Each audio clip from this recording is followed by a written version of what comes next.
इतना न मुझसे तू प्यार बढ़ा कि मैं एक पागल आवारा, कैसे किसी का सहारा बनूं कि मैं खुद बेघर बेचारा।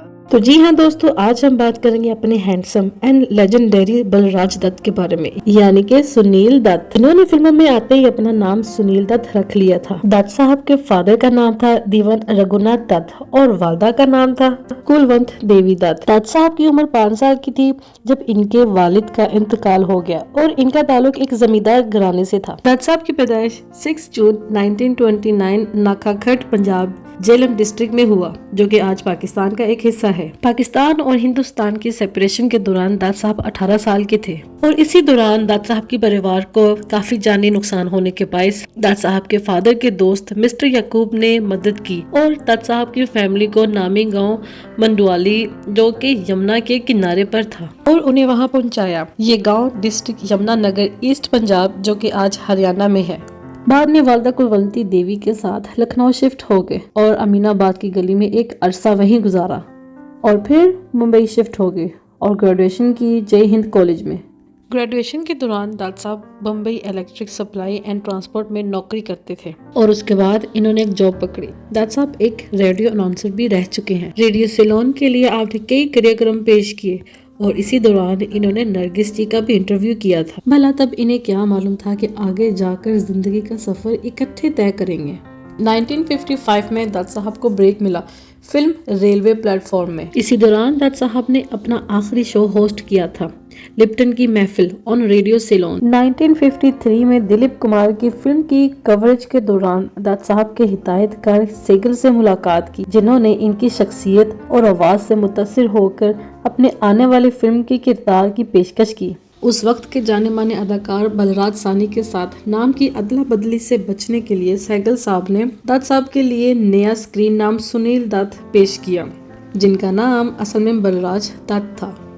1957 में फिल्म मदर इंडिया में स्टारडम हासिल किया, जिसमें इन्होंने नरगिस के बेटे का रोल अदा किया था। दत्त साहब ने एक बेहतरीन नाराज और संकी बेटे का रोल निभाया। दत्त साहब ने एक इंटरव्यू में बताया, नरगिस जी फिल्म की शूटिंग के दौरान दत्त साहब को बिरजू कहकर पुकारती थी। इवन के फिल्म कंप्लीट और रिलीज होने के बाद भी नरगिस उन्हें बिरजू ही कहा करती थी। शूटिंग के दौरान सेट पर आग लगी और सुनील साहब ने अपनी जान पर खेलकर बहादुरी से नरगिस की जान बचाई और 1958 में इन्होंने शादी कर ली। क्योंकि सुनने में आता था इस फिल्म की शूटिंग के दौरान नरगिस और सुनील के आपस में प्यार हो गया, पर दत्त साहब इस बात से सहमत नहीं थे। इन्होंने एक इंटरव्यू के दौरान बताया कि मैंने नरगिस से शादी का फैसला इसलिए किया था कि नरगिस ऐसी खतून रही जो कि ना सिर्फ मेरा बल्कि मेरी फैमिली का भी ख्याल रख सकती थी, और इसीलिए मैंने नरगिस जी को इस शादी के लिए मनाया। और फिर इसी शादी से इनको 3 बच्चे हुए, संजय, नम्रता और प्रिया।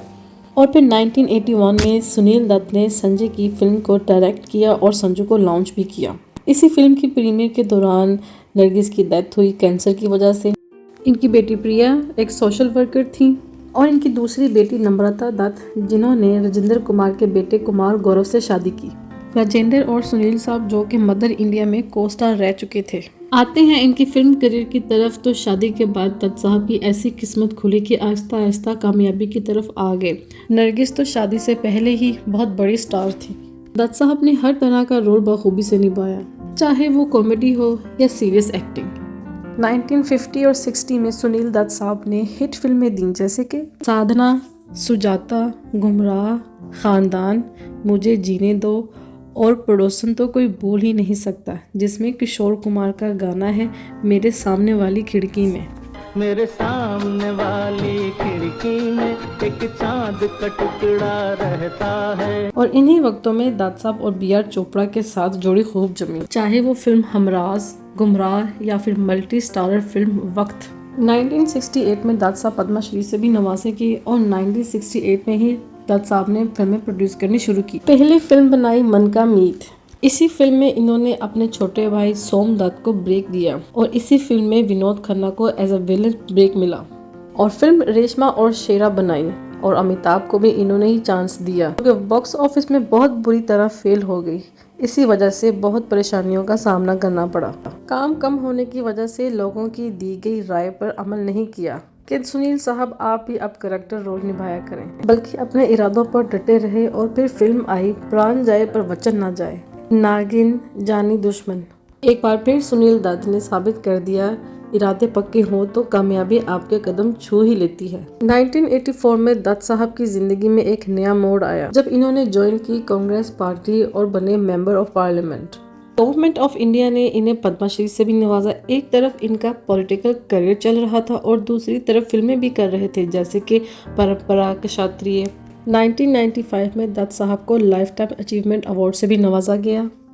ऐसे ही सन 1999 में स्क्रीन लाइफ टाइम अचीवमेंट से भी नवाजे गए और फिल्म खानदान और मुझे जीने दो के लिए film fair best actor award से भी नवाजे गए। 2003 में दत्त साहब की आखिरी फिल्म थी मुन्ना भाई MBBS और एक बार फिर सिल्वर स्क्रीन पर आए और ऑन स्क्रीन पर बाप बेटे की जोड़ी खूब जमी।